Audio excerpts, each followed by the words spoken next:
राजस्थान के एक छोटे से गांव में अर्जुन नाम का एक लड़का रहता था। उसका परिवार बेहद गरीब था।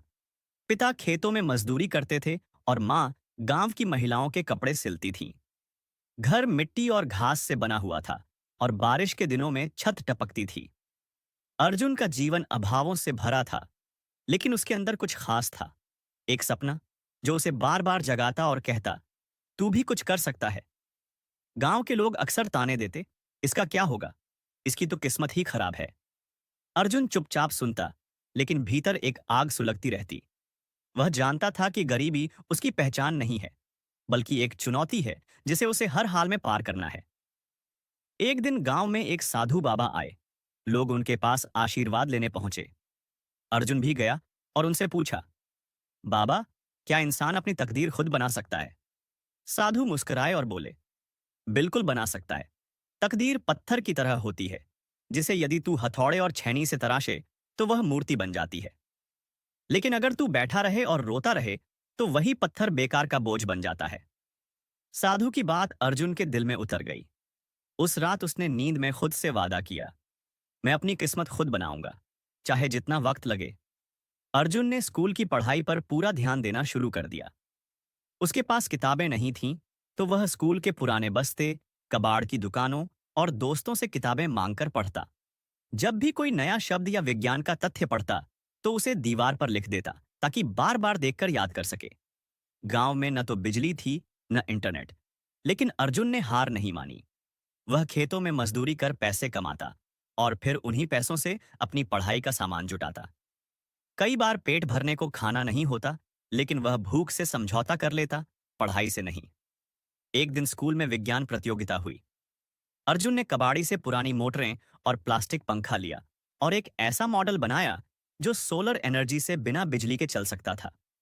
यह मॉडल पूरे जिले में चर्चा का विषय बन गया। प्रतियोगिता के दौरान एक इंजीनियरिंग कॉलेज के प्रोफेसर ने उसका मॉडल देखा और पूछा, यह तुमने बनाया है? अर्जुन ने सिर झुकाकर कहा, हाँ सर, कुछ चीजें कबाड़ से ली हैं और कुछ खेतों में मजदूरी करके खरीदी।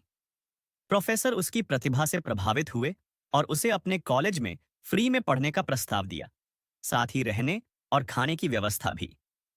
अर्जुन की जिंदगी अब एक नया मोड़ ले चुकी थी। कॉलेज में वह दिन रात मेहनत करता। जब बाकी छात्र पार्टी करते, वह लैब में प्रयोग करता। वह जानता था कि उसे सिर्फ अपनी जिंदगी ही नहीं बदलनी, बल्कि उन हजारों बच्चों के लिए एक मिसाल बनना है जो गरीबी के कारण सपने देखना छोड़ देते हैं। कॉलेज से निकलते ही अर्जुन को एक बड़ी टेक कंपनी में नौकरी मिल गई। लेकिन उसका सपना सिर्फ नौकरी पाना नहीं था।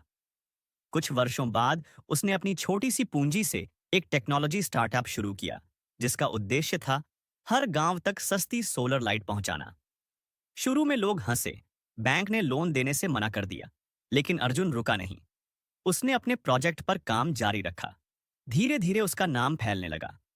कई संस्थाओं ने उसे फंडिंग देना शुरू कर दिया और कुछ ही सालों में उसका स्टार्टअप लाखों घरों में रोशनी पहुंचा रहा था।